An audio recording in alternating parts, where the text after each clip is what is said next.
Hi guys, welcome back to this channel. I'm Teacher Sam, your online learning buddy.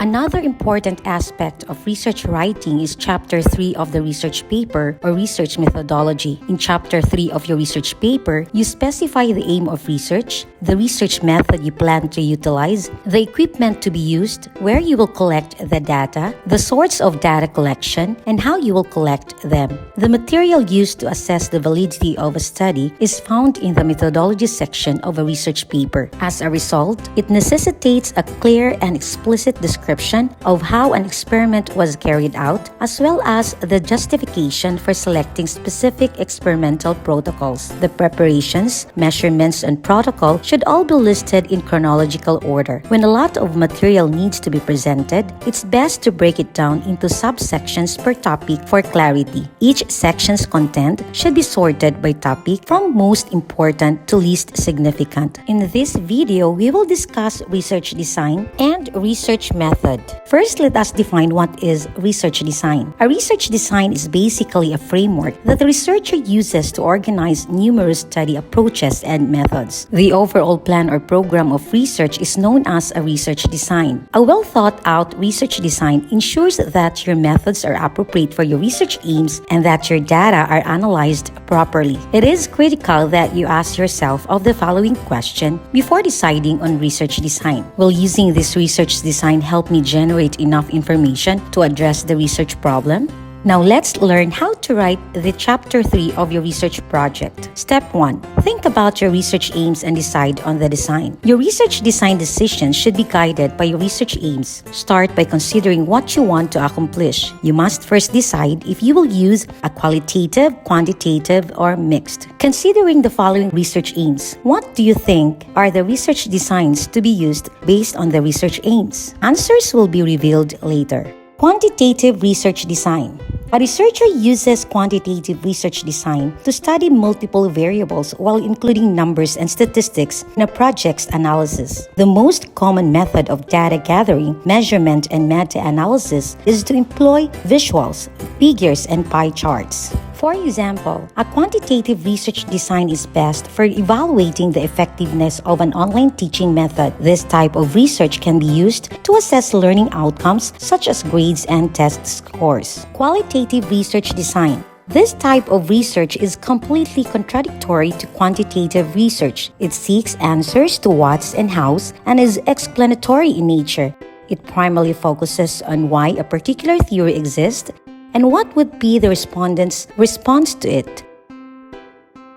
This enables a researcher to reach a conclusion based on accurate data. Case studies are frequently used in qualitative research to better understand societal dynamics. For example, a qualitative research design makes the most sense if you want to explore fresh ideas for online teaching strategies. You can utilize this type of research to find out exactly what teachers and students in remote classes struggle with. Then we have the mixed method research design. If your research process indicates that quantitative or qualitative data alone will not suffice to answer your research topic, mixed method research may be the best option. Mixed method research combines elements of quantitative research and qualitative research in order to answer your research questions. Mixed method research can provide a more complete picture than a single quantitative or qualitative study since it combines the advantages of both. In the behavioral, health, and social sciences, mixed method research is frequently employed, particularly in multidisciplinary settings and challenging situational or societal studies. The following are examples of mixed method research questions. 1. How do average school salary measurements over time help to explain teachers' testimonials about job satisfaction? To measure average school salary measurements over time, that's quantitative, while to explain teachers' testimonials about job satisfaction, that is qualitative. Second, to what extent does the frequency of traffic accidents reflect cyclists' observations of road safety in Manila? To measure the frequency of traffic accidents, that is quantitative, and to reflect cyclists' observations of road safety, that is qualitative. So here are a few of the most common mixed method designs. 1. Convergent parallel. You collect quantitative and qualitative data at the same time and evaluate them separately in a convergent parallel design. Then compare your data once you have completed both analysis to derive broad conclusions. You compare the results and tie your findings together once you have completed your data collection and analysis. Second, embedded design. In an embedded design, both forms of data are collected and analyzed at the same time, but within the context of a wider quantitative or qualitative design. One type of data is secondary to the other. So if you are short on time or money, this is a smart strategy to use. An embedded design can be used to support or supplement the main type of research design's conclusions. Explanatory sequential. In an explanatory sequential design, quantitative data are collected and analyzed first, followed by qualitative data. If you think your qualitative data can help explain and contextualize your quantitative results, choose this design.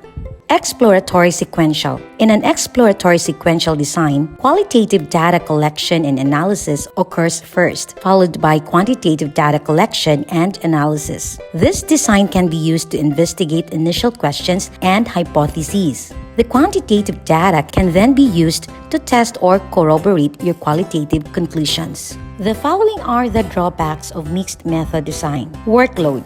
Mixed method research is time-consuming. Collecting, evaluating, and integrating two types of data into a single study product is time-consuming and generally requires interdisciplinary teams of researchers rather than individuals. As a result, mixed method research has the potential to be significantly more expensive than standalone investigations. Second, different or contradictory outcomes. In a mixed method study, it can be difficult to determine how to interpret conflicting data. It can be difficult to decide what to do next. It can be difficult to decide what to do next if the quantitative and qualitative results don't match, or if you suspect confounding variables. Because quantitative and qualitative data are presented in such different ways, it can be difficult to compare the results in a systematic manner. Step 2. Select a research method. A research design is a plan for answering your research question, whereas a research method is a strategy used to implement that plan. This section briefly discusses the research method to be used. Any of the following research methods may be used depending on the nature and aim of the study. There are different types of quantitative designs. You can evaluate cause and effect relationships with experimental and quasi-experimental, whereas descriptive and correlational can be used to measure variables and characterize relationships between them. 1. Descriptive research. In a descriptive research, the researcher expounds on the circumstance or case in their study materials. This is a theoretical study strategy in which the researcher gets data, analyzes them, prepares them, and then presents them in an understandable manner. It is the broadest category of research design. A descriptive might use a variety of research methods to investigate one or more variables. In contrast to experimental research, the researcher in descriptive research does not manipulate or change any of the variables. Instead, he or she simply observes and measures them. In other words, while qualitative research can be utilized for descriptive purposes, descriptive research is usually considered a type of quantitative research. Correlational research. Correlational research investigates the relationships between variables without allowing the researcher to modify or control any of them. The amount and/or direction of a link between two or more variables is revealed through correlational investigations. A positive, negative, or zero correlation can be found in correlational investigations or study designs. In a few situations, correlational studies study is suitable options such as to investigate non-causal relationships, to explore causal relationships between variables, and to test new measurement tools. Experimental research. Experimental research is a kind of study that employs a scientific approach and two sets of variables. The first set acts as a baseline against which the second set's variations are assessed. Quantitative research approaches, for example, use experimentation. You must first establish the facts if you lack sufficient information to support your judgments. Experimental research gathers facts to help you make better decisions. Experimentation is employed in any research that is conducted in a scientifically sound manner. Researchers must demonstrate that variable change is due only to a change in the constant variable for experimental investigations to be effective. The research should find a solution. 3 types of experimental designs exist: pre-experimental research, true experimental research, and quasi-experimental research. Diagnostic research. Diagnostic research is a form of study that aims to figure out what's causing a given problem or phenomena. It might help you understand the factors that lead to particular difficulties or challenges that your clientele may be facing. This research typically includes 3 stages of research: inception of the issue, diagnosis of the issue, and solution for the issue.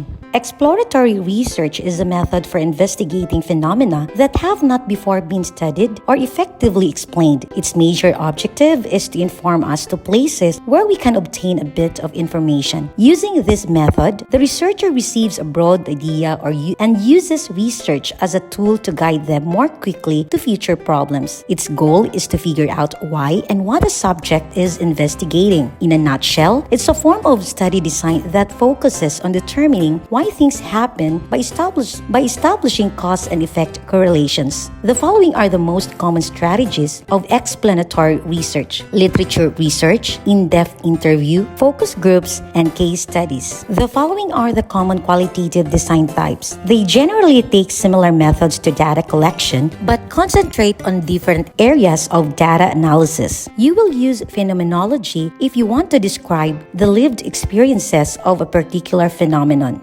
Participatory if you aim to view the participants as active researchers. Ethnography if you want to investigate the social world or culture as well as common beliefs and behaviors. Ethnomethodology if you want to study how people build worldviews through speech and body language. You will use grounding theory if you want to start with a clean slate and use induction to create a new theory. A case study if you want to provide a detailed study of a specific subject, for example, a place, event, organization, etc. And historical study if you want to have an extensive examination of the past, including people, events, and documents. This form of study may result in biography, which is why the term historical study is sometimes used interchangeably with biographical study. The following are examples of how a research design and method are written in educational research.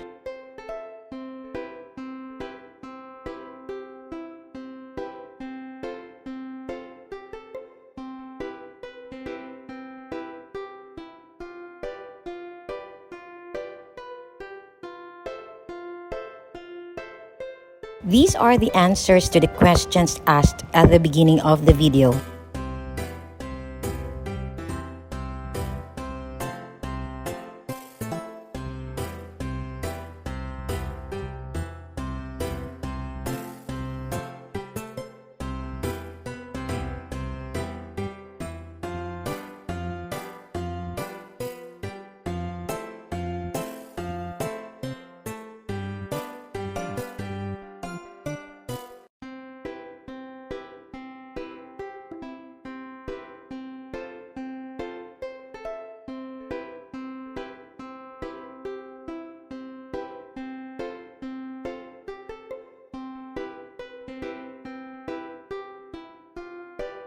Research environment, population, and sampling techniques will be discussed in the next video. There you have it, e-learners. I hope you learned something from this video. If you're new in this channel, don't forget to like, share, and subscribe. Hit the notification bell para updated ka sa aking mga upcoming videos. See you in my next video. Happy learning!